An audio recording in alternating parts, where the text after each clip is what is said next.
Seorang pria baru saja masuk ke kamar mandi. Dia mendengar suara keras dari atas kepala. Kemudian terjadi ledakan hebat. Dia melihat ke atas. Namun dia melihat bahwa langit-langit telah terbentuk lubang besar.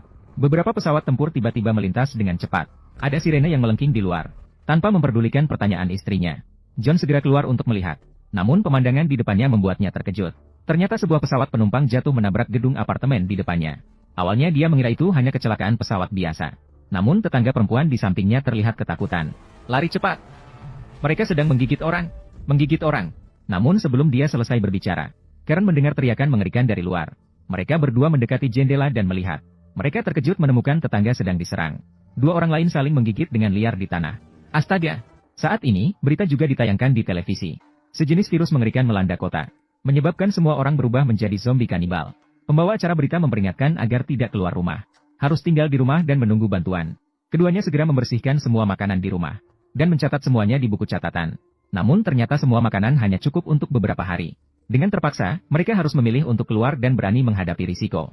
Melihat apakah tetangga sebelah bisa menemukan beberapa barang.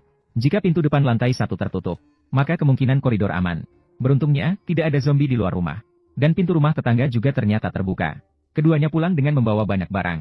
Barang-barang ini cukup untuk mendukung mereka untuk waktu yang lama. Sekarang hanya perlu mengunci pintu rumah rapat-rapat. Tinggal di rumah dengan tenang dan menunggu bantuan. Namun untuk mencegah zombie masuk, keduanya juga menyiapkan beberapa alat pertahanan diri. Namun waktu terus berlalu. Bantuan yang diharapkan masih belum datang. Karen mulai khawatir. Bagaimana jika tidak ada bantuan, apa yang harus mereka lakukan?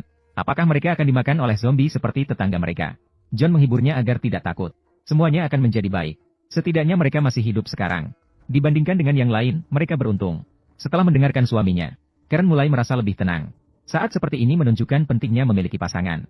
Jika kamu juga ingin mencari pasangan, cobalah. Semuanya adalah pria tampan dan wanita cantik. Bisa chatting, bisa telepon. Pesan akan langsung dibalas. Bagi yang ingin mencari pasangan, segera coba.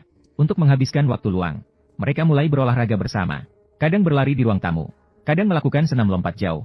Namun malam itu setelah mereka berolahraga, mereka mendengar suara langkah di luar pintu. Mereka dengan polosnya mengira itu tim penyelamat. Tanpa ragu, mereka membuka pintu kamar. Ternyata itu adalah mayat hidup yang mencoba merusak pintu. Keduanya terkejut. Beruntung mereka bereaksi cepat.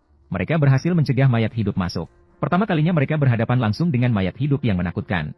Keduanya yang masih terkejut segera merokok untuk menenangkan diri. Kemudian, dengan berani mereka membuka pintu kamar lagi. Mereka menemukan mayat hidup itu telah menghilang. John segera menuangkan pecahan keramik di pintu. Mereka membuat perangkap untuk melawan mayat hidup. Akhirnya mereka bisa berlatih dengan tenang. Namun, kehidupan mereka tidak berlangsung lama sebelum suara ketukan pintu mengganggu lagi. Setelah mengalami krisis sebelumnya, keduanya menjadi sangat berhati-hati. Menyembunyikan senjata di belakang.